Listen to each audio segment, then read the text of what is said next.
Tonight we are going to have a very lively discussion about the future of women's leadership, but it's also a time to celebrate you watching on the live stream, to celebrate all of us, all the women that came before us, and all the future generations that we will continue to impact.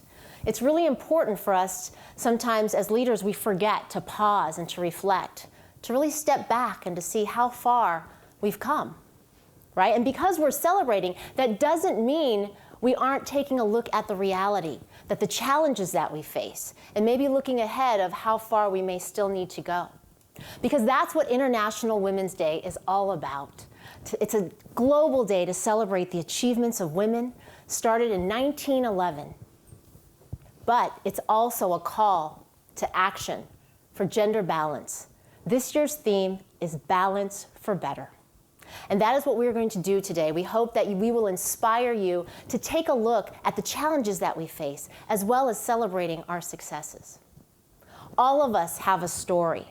Each of our panelists have a different story and a different journey that got them to where they are now. And it's those challenges that make us stronger. What is your story? What are you most proud of? What challenges shaped you?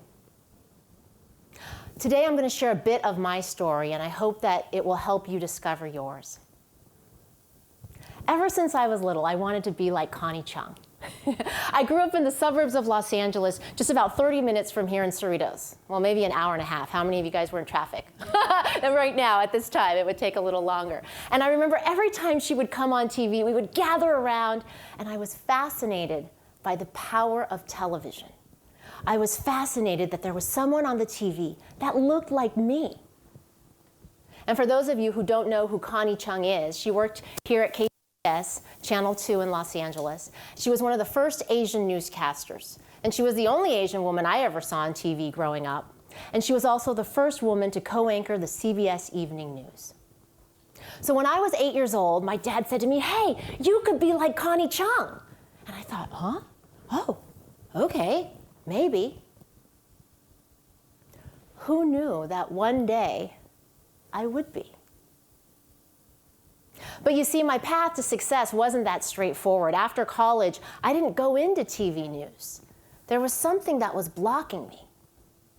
I worked at Paramount Pictures as an assistant, helping launch Entertainment Tonight China behind the scenes. So not a bad job. I loved working at the studio. It was so exciting. But I had chickened out. I didn't go for my dream. Something was holding me back.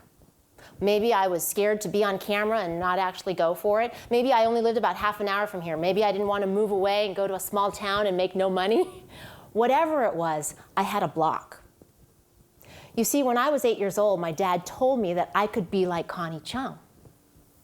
But as I got older, my family also said things like, "Oh, that's going to be really dangerous for a girl. You're going to be standing out in the rain. Do you think you can make it?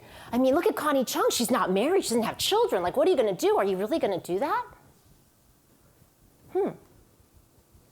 So do you think maybe those subconsciously, maybe that stopped me? I don't know. But those blocks were there, right? Fortunately, it didn't stop me for long. So I worked a few years at Paramount Pictures, and I thought, you know what? If I don't give this a shot now, I'm going to regret it. So I did everything I could to figure it out. I took broadcast journalism classes at night. I worked at local cable stations. I even worked 7 days a week for more than a year, 5 days a week at Paramount, and 2 days a week I'd drive three and a half hours to Palm Springs, my first reporter job, covering every story that I could, all kinds of stories. And after several years in small markets, I made it back to my hometown here in Los Angeles. I'd gotten my dream, right? And I had worked at the same station that Connie Chung worked at. I made it back. That was my first job at KCBS. So that's the end of my story, right? No, that is just the beginning. My journey continues, and so does yours. And it wasn't about me getting to that goal. It was about the challenges that I faced getting there. Sometimes it's the challenges, it's where you get to after you go through those challenges and the person that you become. Right? So my journey is not over, and either is your journey. It continues. And these are the challenges and the breakthrough moments, these moments in your life that stick out in your brain that you need to celebrate. And you may have more than one, several. And these are the moments that you need to remember. You see, because when I reached that goal, it wasn't the end. Now my calling, my mission, is to help women leaders own their power and their voice, and to amplify their message and their mission, and to step into their leadership. But you know, that was my calling all along. I didn't go into TV news to be famous. I didn't even necessarily want to be on TV. For me, I think I saw it as a way to have an impact, to have a voice, to help other people share their stories and their voices. That was what it was for me, and it's basically the same thing that I'm doing now. You see, I know what it's like to be in the spotlight, but I also know what it's like to break through barriers and also to struggle to find your voice.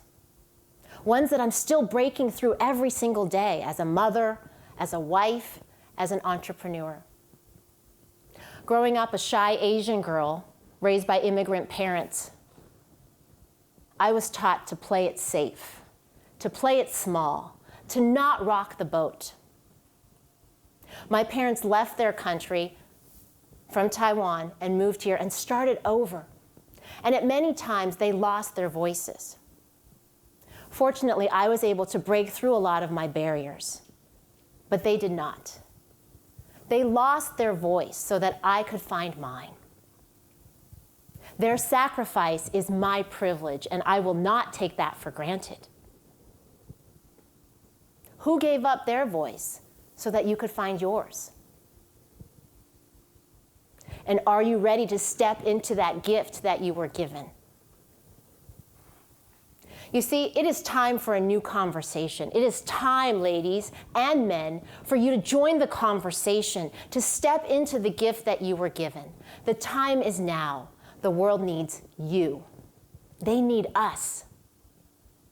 Something is shifting. I can feel it. Can you feel it? But is it making a difference?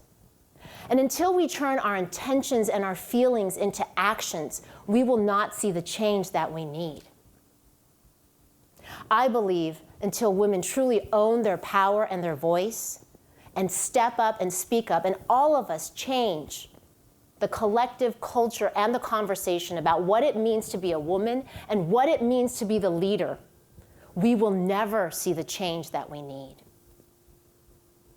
It is not about leaning in anymore. It is about stepping up and speaking up and changing the collective conversation and having all of us, men, women, organizations together to create that change. So I honor you and thank you for being here for this important conversation of how are we going to move women's leadership forward. This is the moment tonight that I hope we will spark conversation. We will inspire you at home, inspire you here to take action, to see a new model of leadership. But it starts with you. I believe you already have everything you need to succeed. The time is now for you to shine and to step into the gift that you were given. Thank you. We've seen the success of women. We've seen something shift. There's a lot of inspiration in the room. There's a lot of inspiration out there, but there's also some challenges ahead, right? Beyond our titles, our stories, our different journeys, and that's what we're going to explore today. And we know that as women in the workforce, we still face a lot of different challenges. So let's start there and talk a little bit about what people are facing. I want to ask you a little bit about what are some of the challenges that you've seen in the workforce and how did you overcome it on your path?